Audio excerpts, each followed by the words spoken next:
My name is Graham Elwood. You're watching The Political Vigilante. Boom. Like, share, subscribe. So, what is the corporate media going to do with the fact that China, Pakistan, Russia, and a bunch of other countries have decided to conduct trade in local currencies and skip the dollars? This happened about a little over 2 weeks ago.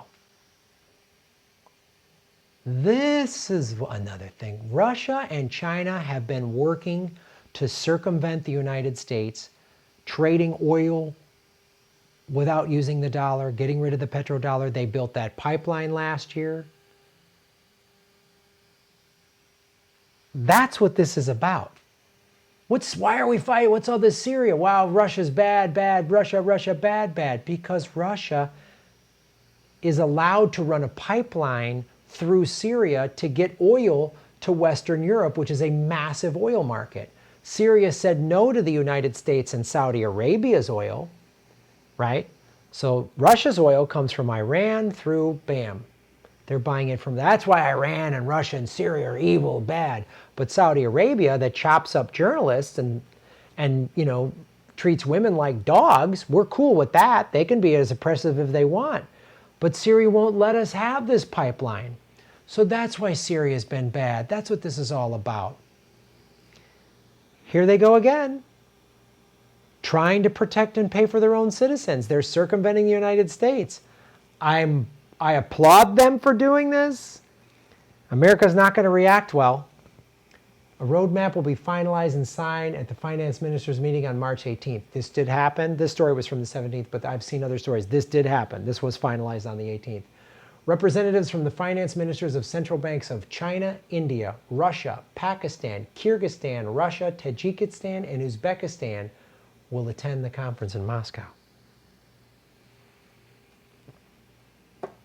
This is what happens when America just jams its war and its petrodollar down everyone's throat. This is what is happening. America is losing its power, and instead of like, oh, we need to be better, it's doubling down.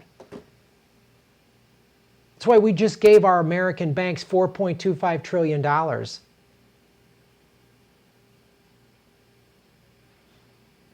This is the real fear.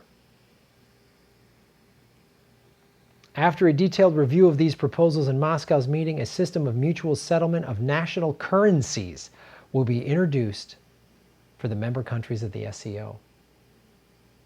So when Obama started sanctioning Russia, you know what Russia did? They lost jobs, people got hurt.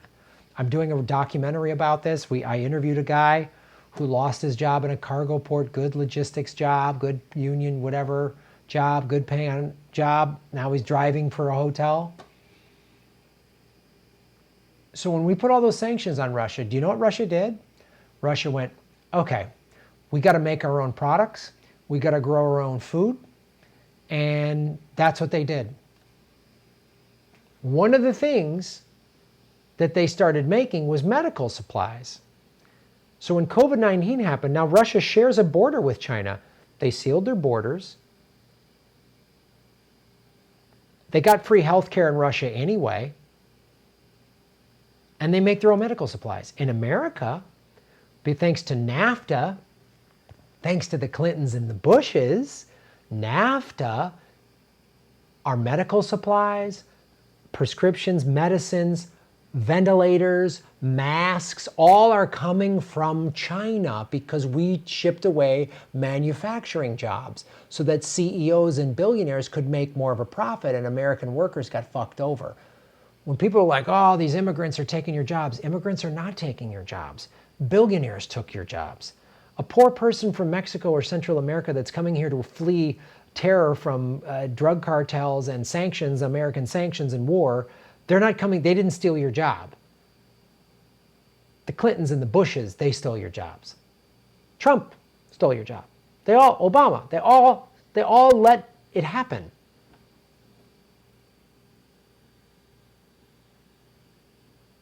So when we sanctioned Russia, they actually got stronger internally. And their economy has actually grown. Life in Russia has gotten better in the last 20 years. We can't say that in America. Life is not better in America than it was 20 years ago. Healthcare costs are through the roof in America. The number one cause of bankruptcy 20 years ago was not healthcare costs. We had the housing crash 10 years ago. We're about to have another one because there was a housing bubble, a student debt bubble, a car loan bubble. All of these bubbles were about to burst, and then this pandemic hit.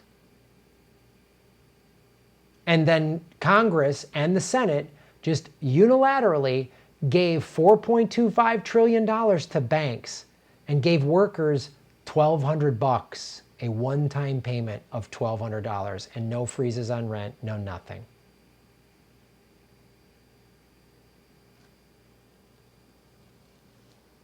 They're circumventing us. No one wants to be living in America right now during this pandemic. Did you know that? People in other countries are like, at least I don't live in America. Reports say that if the trade and investment between the member states of the SCO begin in national currencies instead of dollars and pounds, it will be a big breakthrough. It will also strengthen the national currencies of the member countries and promote mutual trade and investment. Part of America's power has come from keeping people in other countries less powerful, keeping countries developed, keeping countries in the third world, forcing them to use our currency to trade, forcing them to deal with us, forcing them to give us their resources, forcing our companies to build bullshit factories and promise jobs that pay $2 an hour or whatever. Yeah. China and Russia are like, nope. So what's America's response to this going to be? Yeah, we're going to blame coronavirus on China. Make them, China and Russia, bad guys. That's why Bernie Sanders is still Russia gay. Oh, Putin's a bad guy. Russia stole our elections. That's what this Russia is so bad about for 3 years, because they saw this coming. They saw this coming. They saw this coming. They knew this was coming. These countries have been working on this for a while, so we've got to make them the big evil bad guys. That's why the minute the virus happened, Trump was like, the China virus. We got to blame China. They're eating bats over there, making their weird viruses, killing our good Americans. No, we need to make them the bad guy. We need to justify going after them with bioweapons or sanctioning them or attacking them or whatever, because they don't want to use our money anymore because we've been such assholes. Do you see how this is all connected? You see how this is all connected? I wouldn't be surprised if they saw this coming and they said, maybe we should release a virus over there. I wouldn't doubt it. I did that video. I just talked about it. The deadly pathogens getting mysteriously disappearing from a military lab in Fort Detrick. Weird. What's happening? Oh, we're charging them. We're trying to blame coronavirus on China.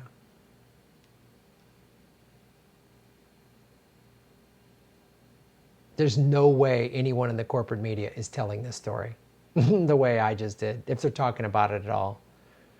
This is why we need to make Russia and China the bad guy. And this is why when Bernie pushes Russiagate, it's so disappointing. My friend Joe Biden, your friend has dementia and is a racist. We on the left need to mobilize outside of the Democratic Party. These rent strikes, these general strikes, this are what we have to do. Because our ruling class is killing us, literally killing us. And they're doing it because other countries are so fed up with our bullshit. We could be leading the world. We could be this benevolent country, unifying the world, using this pandemic to unify the world, using this pandemic to go, hey, you don't want to know a real pandemic? It's climate change. Everyone's going to die. Coronavirus is not going to wipe out the human race. If we did nothing, no measures at all, we would lose 1 to 2% of the population, which is awful. That's if we did nothing. It still wouldn't kill everybody if we did nothing. We're doing all these measures, so it's going to be less than that. It's still going to be bad, but it's not going to kill everybody. Climate change will kill everybody. Climate change will end life on planet Earth. We've mobilized this country. We've mobilized the planet. We could do that and put a Green New Deal planet-wide, and America could lead the way. But it's not going to happen with Donald Trump for sure. It's not going to happen with Joe Biden, who's going to just do, if he becomes president, it's going to be Mickey Mouse fucking Paris Accord jerk off bullshit. It's going to be a Band-Aid on a shotgun wound. Nothing's going to happen. It would happen if we had Bernie Sanders maybe, but he's not willing to fight. He doesn't want to fight.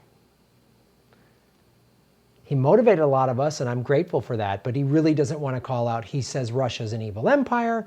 He won't do it. So it's up to us, and it starts with these rent strikes. It starts with these general strikes, these strikes against Amazon. That's what this is about. Because this is how they're going to react. They're going to sue China and blame coronavirus on China, which is going to do what? Make life miserable for Chinese Americans, which is bullshit. We don't need more racism in this stupid fucking country. We need to come together. And it's hard to come together when the ruling class is at every turn trying to fuck anyone they can to get an extra nickel. Oh, you're dying? Can I profit off of this guy dying? Is there a way we can profit off this guy dying? Can we figure out a way to profit off? Well, this guy and his family are dying. Well, then we can make even more money. Can we profit? If we make them suffer, can we profit?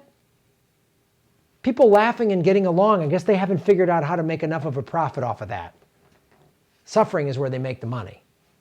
Thanks for watching. Like, share, and subscribe. Shave your knuckles for justice. Hey, everybody. Like, share, and subscribe. Hit the bell notification button and the subscribe button, even if you've done it before, because they're unsubscribing, many of you, every day. Watch the ads all the way through. If you click skip ad, I don't get paid. Also, support us at patreon.com/GrahamElwood or rockfin.com/GrahamElwood. Rockfin.com is a blockchain cryptocurrency platform. All my videos are on Rockfin ad-free. Thanks for watching.